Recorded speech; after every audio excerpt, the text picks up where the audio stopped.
And now we're going to move into From the Embers of the Talking Heads, the Tom Tom Club, 1981, Mm-hmm. self-titled album. So, Tom Tom Club was formed in 1981 as a side project of Chris France and Tina Weymouth, or Weymouth. I've heard it pronounced both ways, so I always go with Weymouth, but if it's Weymouth, when I've listened to people talk about Talking Heads, I've heard it both ways. So at some point, I will need to fully get accounting for that. What would you go with, Josh, as yours? I would say Weymouth. Weymouth. Okay, so a Yeah. different variation of it. So, but she plays bass extremely well, so we'll say Yeah. that. And so kind of this was when the band needed a break from each other, which was kind of a constant thing of the rhythm section in David Byrne. It's a story of the Talking Heads. Story of the Talking Heads, yes, is the rhythm section married, taking a break from David Byrne, and vice versa along the way. So this was basically the two of them, along with a bunch of musicians, including Adrian Belew, who we've talked about before quite a bit. And Tina's sisters are on this, and several session players from their tours in 79 and 80. The band's named after a dance hall in the Bahamas where they rehearsed while they were on hiatus from the Talking Heads. And this album was consciously derived to be more tied to dance club culture, hip hop, and to be more accessible than the Talking Heads were.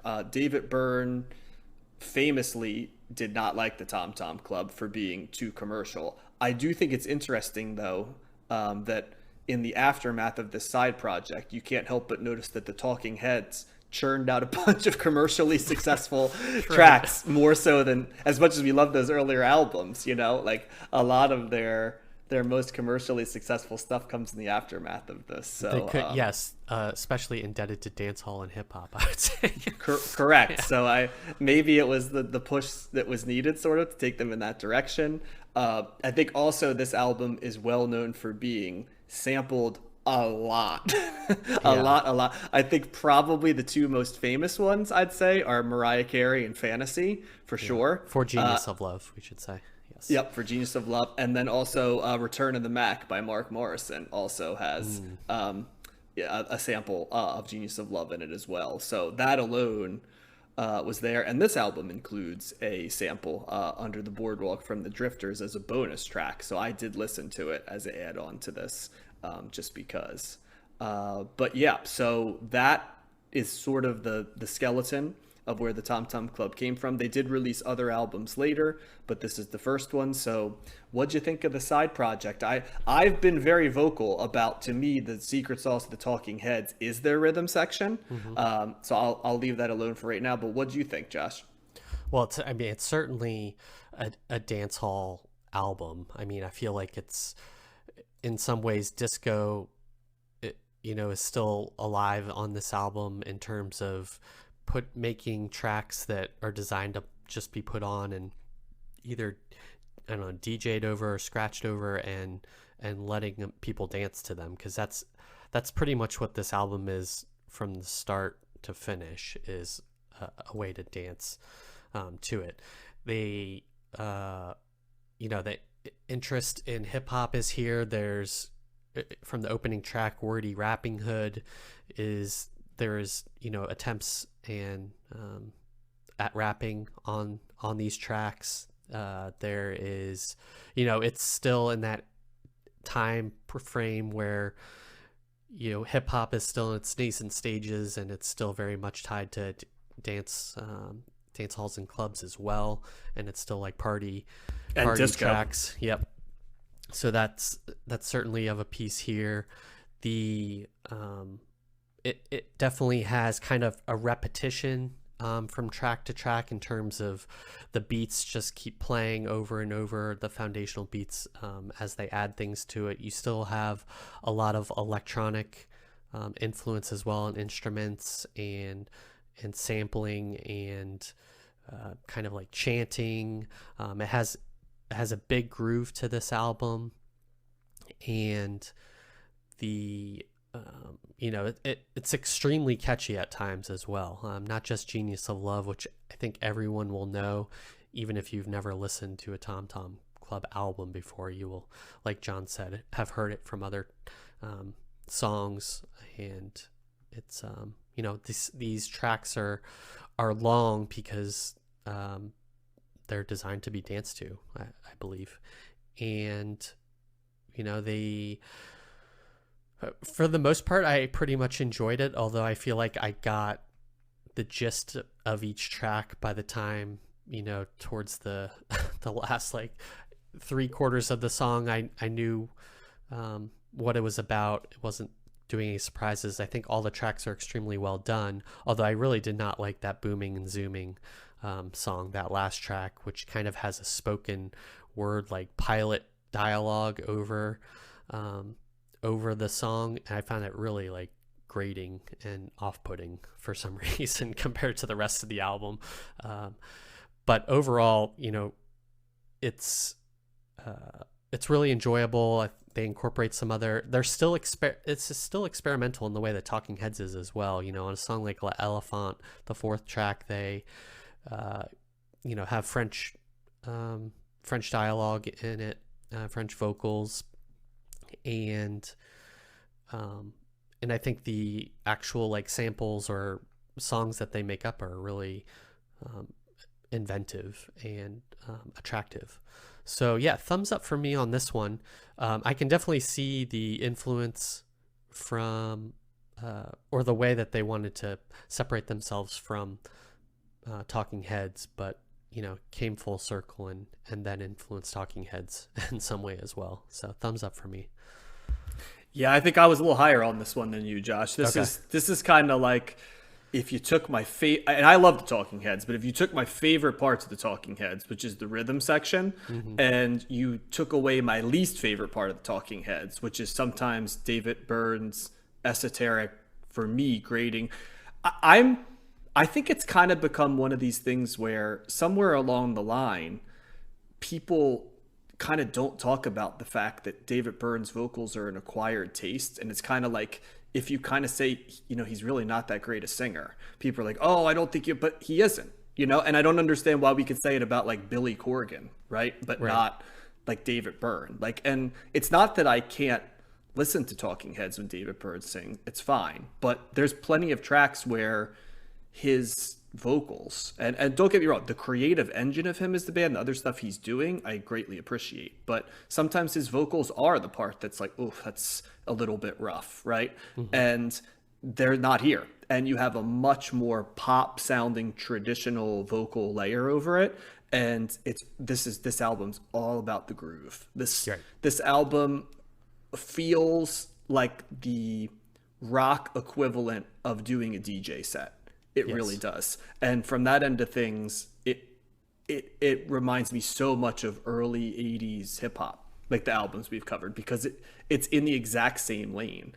I know you mentioned like dancehall and disco, and there are certain elements of that, but you cannot take away like how much this was influence and is influential in the world of hip hop, because not even just the first song is called Wordy Rapping Hood, for God's sakes, along the way, so you don't have to go really far. If you just take those first 2 tracks, Wordy Rapping Hood and Genius of Love, both of which charted, and you just stopped and the rest of the album was like that, you'd have one of the best albums of the 80s, in my opinion.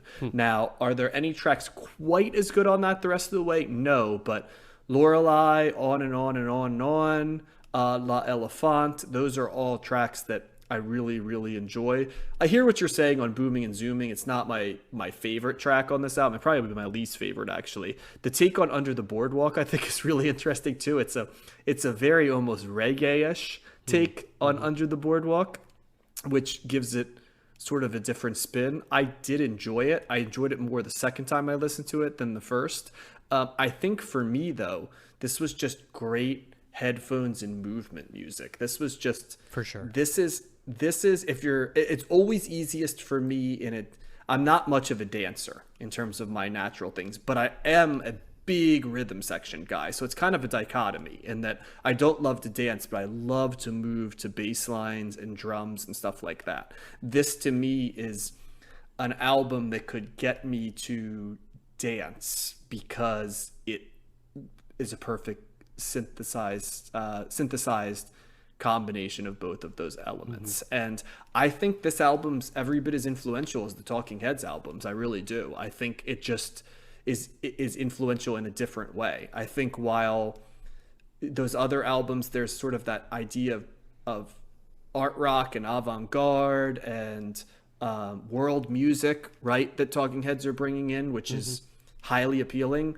This is sort of like the lane where they're influencing a little bit like Blondie did, right, by being tastemakers for white audiences on other types of music who may not be seeking out the original makers of it, but this brings you to it. And in this case, it's sort of like dance hall and hip hop. And in that sense, there's a long established thing of like white artists bringing minority or gay subcultures to the present as like to the not the present but the mainstream, right, as sort of like the troubadours of this sound. Now, some people I think would say it would be better if you just went to the original artist, which I understand, but sometimes you need to hear it in something to understand it and then dig back, because the reason it's not part of your culture is because you're not part of the culture, right?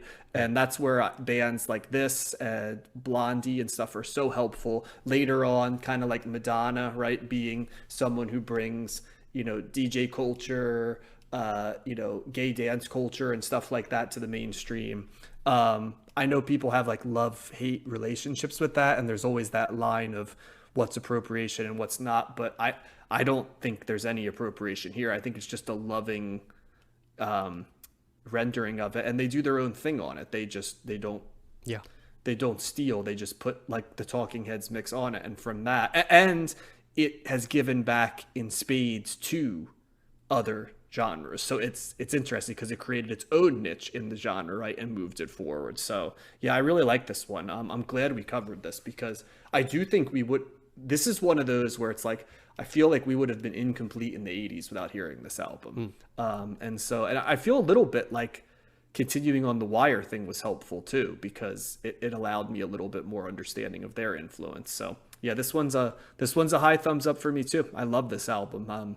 You know, sign me up for bass and drums in the rock format. Right. They took what they were best at and their strengths in terms of the rhythm, and they built on that and added elements. And it's not by any others means would not say that necessarily. You know, they'd say the guitar or David Byrne's, but for me, the meat on the bones of the Talking Heads is the rhythm section. Yeah. I meant more in terms of the two of them. You know, they play those instruments, so that's kind of what they built. I gotcha. Okay. Tom Tom Club on. And I wouldn't say, you know, I would say it's not vocals are secondary to the music on this, and you know, as most dance tracks would be. So and it's hard not to hear this, as you know, because David Byrne, when we did the thing, he's constantly telling you, right, how he's the engine that drives the Talking Heads. I can't help but think this is a little bit of a we can do this without you sort of push to him. I don't think they wanted to not be in the Talking Heads anymore. I think they did it, but it almost feels like this was recorded to say and maybe that's why it hit David Byrne so hard. You know what I mean? Because it's like they're popping out top 20 hits without him, and you know, I wonder, you know what I mean, if it was designed as sort of a shot across the bow to try to get back some power in the creative direction. Yeah, I mean, quite possibly that's the case. I think they definitely made a statement by making this band and releasing this album, and a lasting impact, like you said. Yep. Any final thoughts on this one? This one gets a strong thumbs up for me as well.